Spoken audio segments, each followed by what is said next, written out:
Well, welcome back to the Norfolk cottage garden, and we are back in the Hollyhocks section of our courtyard to show you these hollyhocks again.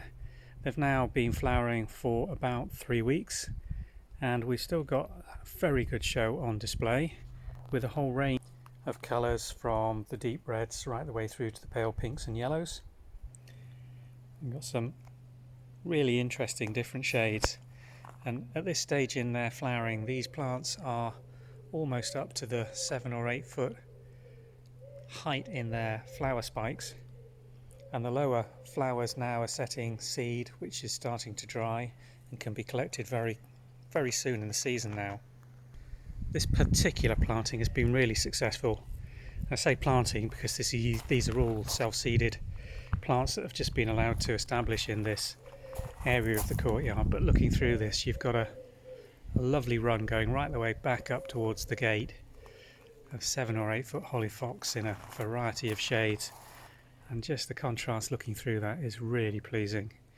You can see in the background there on the wall having the second flush from the Madame Alfred Carrier rose, which will flower now continuously until the end of September. We've got almost the identical planting on the facing wall with the Madame Alfred Carrier again on the side of the barn. 2 plants in that planting, both of which gave that impressive first flush we made a specific video around. And now they'll just pepper themselves with those beautiful scented white flowers until the end of the season.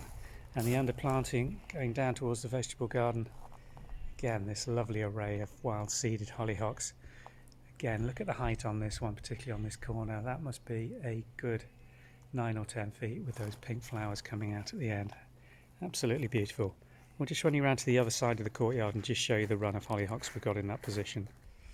Here we are on the other side of the courtyard under some rather dense sycamore trees here, which gives dapple shade during the sun.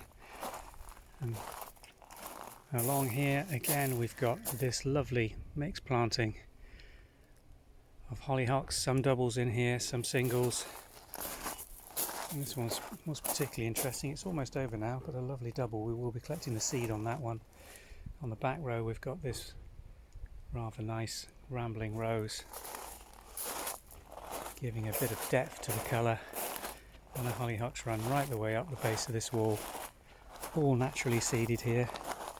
We've shown you the seeding method that we use just by cutting sections of these stems and laying them flat onto the gravel. I find that works best in terms of germination the following season. And you can see here in the gravel the young plants that we've got established from last year's sowing, now growing on. The best grown as a biennial, and these will give us this repeat flowering next year.